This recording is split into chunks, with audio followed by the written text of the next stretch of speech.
Hi hello' নমস্কাৰ স্বাগতম জনাইছোঁ মোৰ অন্য এটা ভিডিঅ'লৈ মই প্ৰাঞ্জল আৰু আজি মই কথা পাতিম এটা বিশেষ টপিকৰ ওপৰত আৰু আজিৰ টপিকটো হৈছে আমাৰ ভাৰতৰ যি এডুকেশ্যন চিষ্টেম আমাৰ ভাৰতবৰ্ষৰ যি শিক্ষা ব্যৱস্থা আৰু এই শিক্ষা ব্যৱস্থা আচলতে শিক্ষা ব্যৱস্থা কোনটো পৰ্যায়লৈ গৈ আছে আৰু কোনটো আগৰ আমাৰ অতীতত আমাৰ ভাৰতবৰ্ষৰ শিক্ষা ব্যৱস্থা কেনে আছিল আৰু সেই পৰ্যায়ৰ পৰা আজিৰ ডেটলৈকে ভাৰতৰ শিক্ষা ব্যৱস্থাটো কিমান বেয়া দিশলৈ গৈ আছে আৰু কিয় গৈ আছে সকলো ধৰণৰ আজি আলোচনা কৰিম আৰু বিশেষকৈ আজি এই ভিডিঅ'টো আমাৰ যিসকল ষ্টুডেণ্ট আছে ছাত্ৰ ছাত্ৰী আছে আৰু পেৰেণ্টছসকলৰ বাবে ভিডিঅ'টো বিশেষ হ'বলৈ গৈ আছে আপোনালোকে অনুগ্ৰহ কৰি ভিডিঅ'টো এবাৰ শেষলৈকে চাব আৰু কিয়নো এই ভিডিঅ'টো মই এনেকুৱা কিছুমান কথা দুটামান কম আপোনালোকক যাতে আপোনালোকে কথাকেইটা আপোনালোকে চাব পাৰে বা শুনিব পাৰে আৰু বহুতেই এটা নলেজেবল ভিডিঅ' হ'বলৈ গৈ আছে যে আমাৰ আচলতে শিক্ষা ব্যৱস্থাত কি কি ভুল হৈ আছে বা আমি আমাৰ ষ্টুডেণ্টখিনিয়ে বা আমাৰ পেৰেণ্টছসকলে আচলতে এই শিক্ষাৰ ক্ষেত্ৰখনত আচলতে আমি ক'ত কিবা এটা সৰু কিবা এটা ভুল কৰি আছোঁ যিটো কাৰণে আজি আমাৰ এই যে বিভিন্ন ধৰণৰ সমস্যাবিলাক দেখা দিছে তো এই বিষয়ে আজি মই কথা পাতিব অলপ তো ভিডিঅ'টো আৰম্ভ কৰিছোঁ আচলতে আজিৰ দিনত আমাৰ অসমতে হওক বা সমগ্ৰ ভাৰতবৰ্ষতে এইটো সমস্যা প্ৰায় দেখা দিছে পঢ়িলোঁ শুনিলোঁ ভাল মাৰ্ক পাই পাছো কৰিলোঁ কিন্তু এটা চাকৰি নাই বা আপুনি যদি বিদেশত বা আমাৰ ভাৰতবৰ্ষৰ বাহিৰত বা বিভিন্ন ভাল ভাল এখন ইউনিভাৰ্চিটিত যদি আপুনি পঢ়িবলৈ যায় তাত আপুনি সহজে ছিটটো পাবলৈ দিগদাৰ হয় বা তাত আপুনি এডমিশ্যন ল'ব নোৱাৰে কিয় এইটো কিয় হৈ আছে আপুনি 90% পায়ো পাছ কৰিছে তথাপিও আপুনি এটা ভাল চাকৰি পোৱা নাই বা আপুনি ভাল এখন ইউনিভাৰ্চিটিত আপুনি পঢ়িবলৈ সুবিধাটো পোৱা নাই কিন্তু এইবোৰ কিয় হৈ আছে আচলতে আজিৰ ডেটত 90% বা 99% পোৱাৰ সংখ্যাই বহুত হৈ গ'ল মই যদি ক'বলৈ যাওঁ 90% আগতে 100ৰ ভিতৰত 90% 100টাৰ ভিতৰত 2-3টা ল'ৰা ছোৱালীয়ে 100% পায় বা 90% মাৰ্কছ পাবলৈ সক্ষম হয় কিন্তু আজিৰ ডেটত সেই 100টাৰ ভিতৰত 90টা ল'ৰাই 90% মাৰ্ক পাবলৈ সক্ষম হয় আৰু এই যে 90% মাৰ্ক পাইছে এই 90%ৰ সংখ্যাটো যেতিয়া বাঢ়ি গ'ল বঢ়াৰ লগে লগে আচলতে এই আপুনি ভাল চাকৰি এটাই ঘপকৈ পাওঁ বুলি ক'লে আজিকালি পাবলৈ দিগদাৰ হৈ যায় কাৰণ এই সংখ্যাটো যিহেতু বাঢ়ি গ'ল আৰু লগতে ভাল বিশ্ববিদ্যালয় এখন বা ভাল ইউনিভাৰ্চিটি এখনত আপুনি পঢ়িবলৈ যাবলৈ হ'লে এডমিশ্যন ল'বলৈ হ'লে আচলতে এই যিখন লিষ্ট এই লিষ্টৰ সংখ্যাটো বাঢ়ি গ'ল আচলতে এই 90 জনৰ ভিতৰত 90 জনে 90% পাইছে কিন্তু এই 90 জনৰ ভিতৰত কোনজন আচলতে আমাৰ ইউনিভাৰ্চিটিত বা এই চাকৰিটোৰ কাৰণে যোগ্য বা আমাৰ ইউনিভাৰ্চিটিত পঢ়িবৰ কাৰণে যোগ্য এই বস্তুটো বিবেচনা কৰিবলৈ আচলতে বহুত প্ৰব্লেম হয় আৰু এই বস্তুটোৱে আজি বহুত ডাঙৰ এটা সমস্যাৰ সৃষ্টি কৰিছে আচলতে এইটো কিয় হৈ আছে আমাৰ এডুকেশ্যন চিষ্টেমটো কিয় এনেকুৱা হৈ গৈছে যিসকল ল'ৰা ছোৱালী পঢ়িছে পাছ কৰিছে ওলাই গুচি গৈছে বোলে মই মেট্ৰিক পাছ কৰিলোঁ ফাৰ্ষ্ট ডিভিজন হাই ছেকেণ্ডেৰী পাছ কৰিলোঁ ছেকেণ্ড ডিভিজন ডিগ্ৰী পাছ কৰিলোঁ ফাৰ্ষ্ট ক্লাছ কিন্তু তথাপিও আজিও নিবনুৱা হৈ আছে বা ভাল এখন ইউনিভাৰ্চিটিত পঢ়িবলৈ সুবিধাটো পোৱা নাই কিন্তু কিয় আৰু তাৰ উপৰিও বিভিন্ন ধৰণৰ প্ৰব্লেমছ আমাৰ শিক্ষা ব্যৱস্থাৰ দেখা পোৱা যায় আচলতে এই শিক্ষা ব্যৱস্থাটো এনেকুৱা আমাৰ ভাৰতবৰ্ষত অতীততে আছিলেনে বা যদি আছিলে কেনেকুৱা ধৰণৰ আছিলে আৰু এতিয়া কিয় এনেকুৱা হৈ গৈ আছে আচলতে আপোনালোকে চাওক ভিডিঅ'টো ভালকৈ আপোনালোকে কথাখিনি মন কৰিব যেতিয়া আমি জানো পঢ়িছোঁ কিতাপ পত্ৰই যে সেই শংকৰ মাধৱৰ দিনত যি শিক্ষা ব্যৱস্থা আছিলে যাক আমি গুৰুকুল শিক্ষা ব্যৱস্থা বুলি আমি জানো যিসকল সেই সময়ত ছাত্ৰ ছাত্ৰী আছিলে তেওঁলোকে গৈ গুৰুৰ ওচৰত গৈ আচলতে শিক্ষা গ্ৰহণ কৰিছিলে আৰু তেতিয়া শিক্ষা ব্যৱস্থাটো সম্পূৰ্ণ এটা বেলেগ আছিলে আৰু সেই শিক্ষা ব্যৱস্থাত এজন গুৰুৱে আচলতে এজন শিষ্যক তুলি লোৱা নিচিনা হৈছিলে আচলতে তুলি লগত ৰাখি সকলো ধৰণৰ শিক্ষা প্ৰদান কৰিছিলে ৰাতিপুৱাৰ পৰা গধূলিলৈকে মানুহজন শুই উঠাৰ পৰা কেনেধৰণে কাম কৰিব কি কৰিব কি শিকিব, কি খাব, চব প্ৰত্যেকটো ধৰণৰ কথা আচলতে সেই শিক্ষাত দেখুওৱা হৈছিলে আৰু সকলো প্ৰেক্টিকেলি কৰোৱা হৈছিলে সেই শিক্ষা ব্যৱস্থাত। আৰু সেই তেতিয়া সময়ত সেই গুৰু আৰু শিষ্যৰ যি বণ্ডিং, আৰু সেই বণ্ডিংটো বহুত বেলেগ ধৰণৰ আছিলে। কিন্তু আজিৰ ডেটত এইখিনি একেবাৰে দেখিবলৈ পোৱা নাযায়। আচলতে এই শিক্ষা ব্যৱস্থা আমি যি গুৰুকুল শিক্ষা ব্যৱস্থা বুলি কৈছোঁ, যেতিয়া যেনেকৈ শংকৰদেৱে বা এনেকৈ টুলত গৈ পঢ়িছিলে, আমি পঢ়িছোঁ টুল বুলি কয় তেতিয়া স্কুলবিলাকক, যেতিয়া টুলত গৈ পঢ়িছিলে, আৰু সেই শিক্ষা ব্যৱস্থাৰ পৰা আজিৰ এই আমাৰ ষ্টেণ্ডাৰ্ড, হাই ষ্টেণ্ডাৰ্ড আমাৰ যি শিক্ষা ব্যৱস্থা, এই ষ্টেণ্ডাৰ্ড শিক্ষা ব্যৱস্থা হোৱাৰ পাছতো আমাৰ মানুহবিলাক কম জ্ঞানী হৈ গৈ আছে। আচলতে কিয়? তেতিয়াও পঢ়িছিলে, এতিয়াও পঢ়িছে, কিন্তু আমাৰ মাজত তেতিয়া পঢ়া আৰু এতিয়া পঢ়াৰ মাজত পাৰ্থক্যটো এটাই হ'ল, তেতিয়া আমি শিকিবলৈ পঢ়িছিলোঁ, তেতিয়া ল'ৰা ছোৱালীবিলাকে শিকিবলৈ পঢ়িছিলে। কিন্তু আজিৰ ডেটত কম্পিটিশ্যন, যে মই কেনেকৈ ভাল মাৰ্ক পাই পাছ কৰিব পাৰোঁ, এই কম্পিটিশ্যন ছিষ্টেমটো আমাৰ ভাৰতবৰ্ষৰ শিক্ষা ব্যৱস্থাটো সম্পূৰ্ণ, বা আমাৰ ভাৰতৰ যিসকল ষ্টুডেণ্ট আছে সকলোকে ধ্বংস কৰি পেলাইছে বুলি মই ভাবোঁ। কিয়নো আচলতে এই শিক্ষা ব্যৱস্থাটো ক'ৰ পৰা আহিলে? এই শিক্ষা ব্যৱস্থাটো আমাৰ ব্ৰিটিছ যেতিয়া আমাৰ ভাৰতবৰ্ষলৈ আহিছিলে, ইংৰাজ যেতিয়া ভাৰতবৰ্ষলৈ আহিছিলে, তাৰ আগলৈকে সকলো ঠিকেই আছিল। যেতিয়া ইংৰাজ ভাৰতবৰ্ষলৈ অহাৰ পাছত যেতিয়া ইংৰাজে দেখিলে যে ভাৰতবৰ্ষৰ সেই সময়ত ভাৰতবৰ্ষৰ শিক্ষা ব্যৱস্থাটো বহুত উন্নত মানদণ্ডৰ আছিলে, বহুত উন্নত আছিলে, আৰু সেই সময়ৰ যেতিয়া ব্ৰিটিছসকলে দেখিলে যে আমাতকৈ যে বহুত এডুকেটেড হয় মানুহখিনি, বা শিক্ষা ব্যৱস্থাটো বহুত উন্নত হয়, সিহঁতৰ শিকাৰ পদ্ধতি বা শিকোৱাৰ পদ্ধতিটো বহুত বেলেগ, তো এই যেতিয়া বস্তুটো দেখিলে চব প্ৰেক্টিকেলি শিকোৱা হয় আচলতে, তো এই গুৰুকুল শিক্ষা ব্যৱস্থাটো যেতিয়া দেখিলে, তেতিয়া ব্ৰিটিছসকলে মনত ভাবিলে যে আমি ভাৰতবৰ্ষত যদি আমি শাসন কৰিবলৈ হয়, বা আমাৰ ইংৰাজ শাসন যদি ভাৰতবৰ্ষত চলাবলৈ হয়, পোনপ্ৰথমে আমি এই ভাৰতবৰ্ষৰ শিক্ষা ব্যৱস্থাটো আমি বেলেগ কৰি দিব লাগিব। আৰু এই ব্ৰিটিছসকলৰ ভবামতেই ব্ৰিটিছসকলে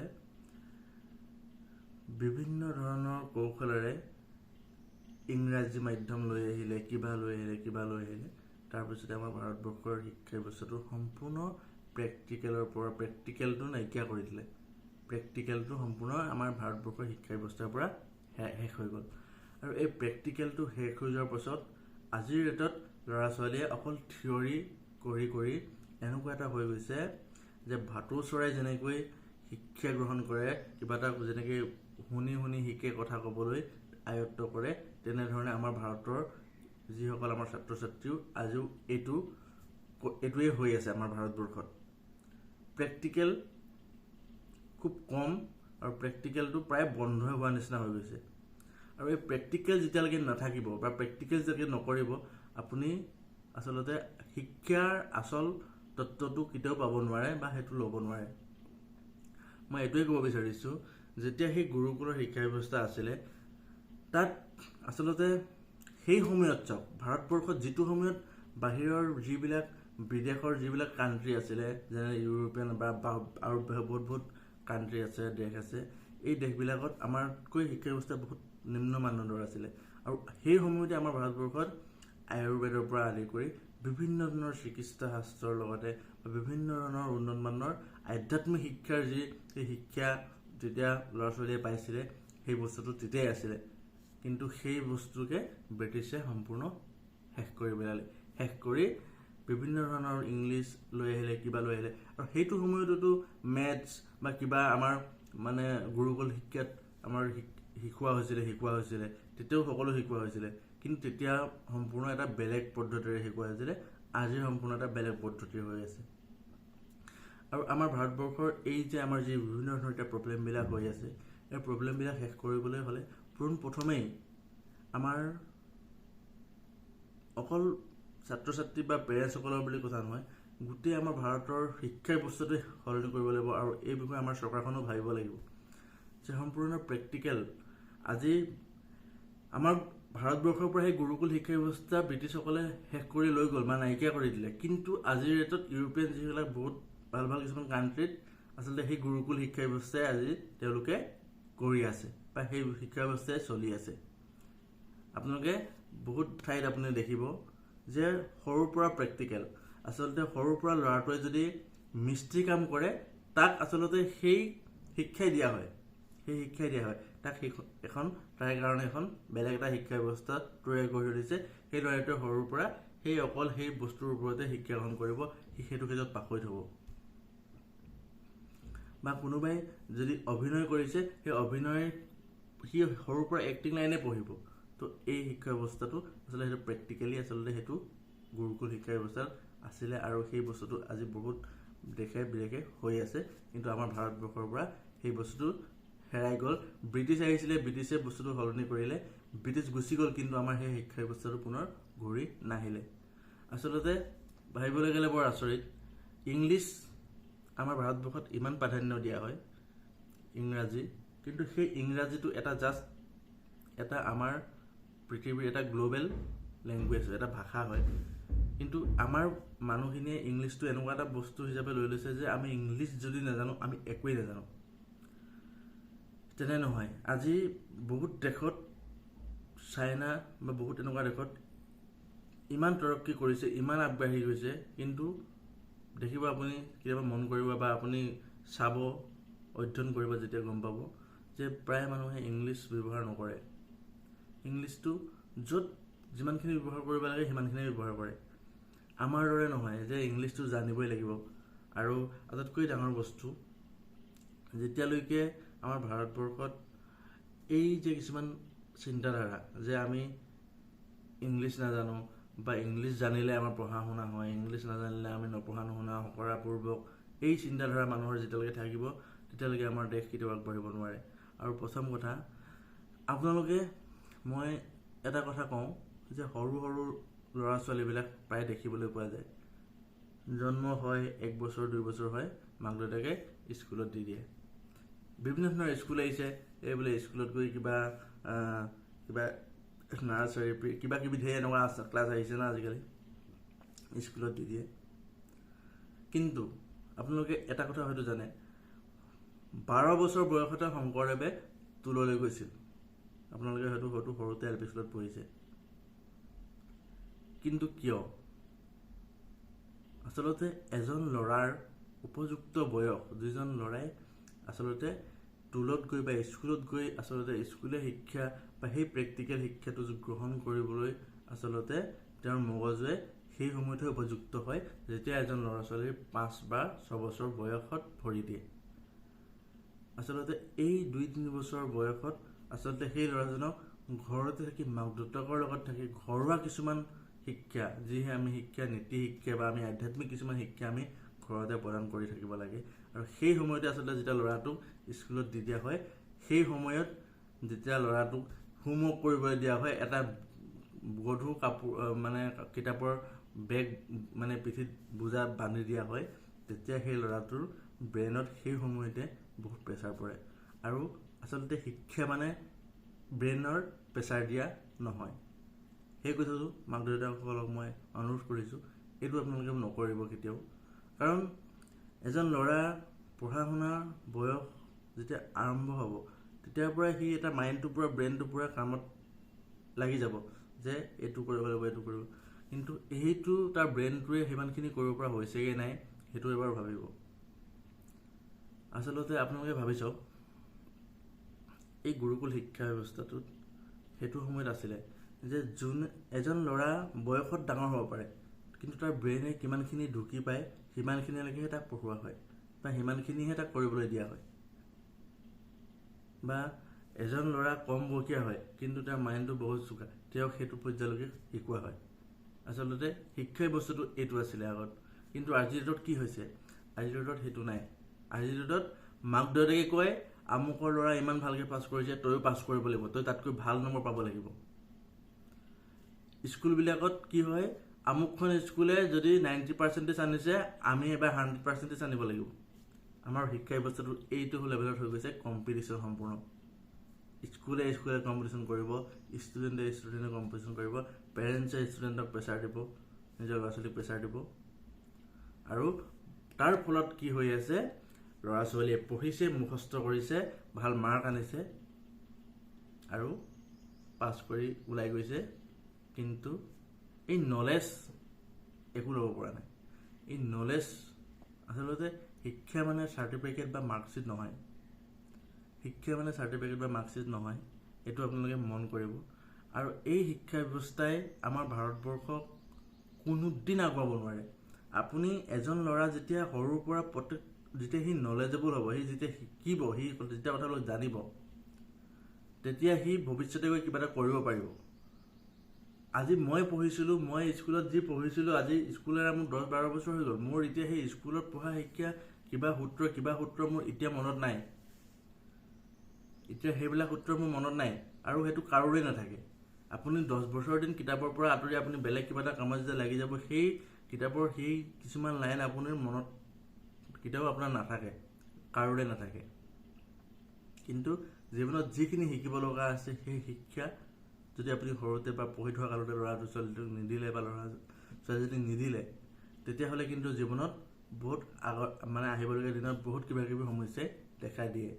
তো গতিকে মই ভাবোঁ যে এই যি কম্পিটিশ্যন শিক্ষা ব্যৱস্থা হৈ আছে, চাৰ্টিফিকেটৰ পিছত দৌৰি আছে, মাৰ্কশ্বিটৰ পিছত দৌৰি আছে, এই শিক্ষা ব্যৱস্থা যেতিয়ালৈকে সলনি নহ'ব, যেতিয়ালৈকে প্ৰেক্টিকেলি ল'ৰা ছোৱালীক শিকোৱা নহ'ব, যোনটো ল'ৰা ছোৱালীয়ে সৰুৰ পৰা যদি কয় যে মই খেলি বহুত ভাল পাওঁ, তাক এখন স্পৰ্টছ স্কুলত এডমিশ্যন দি দিয়ক, সি খেলক, নিজৰ জীৱনৰ প্ৰেক্টিকেল বস্তুখিনিও শিকি যাব, লগতে সি সেই দেশত বেছি পাকৈত হ'ব, যি দেশত সি তাৰ বেছি ইচ্ছা বা সি যিটো দিশত সি বেছি তাৰ জ্ঞান সি লাভ কৰিব পাৰিব।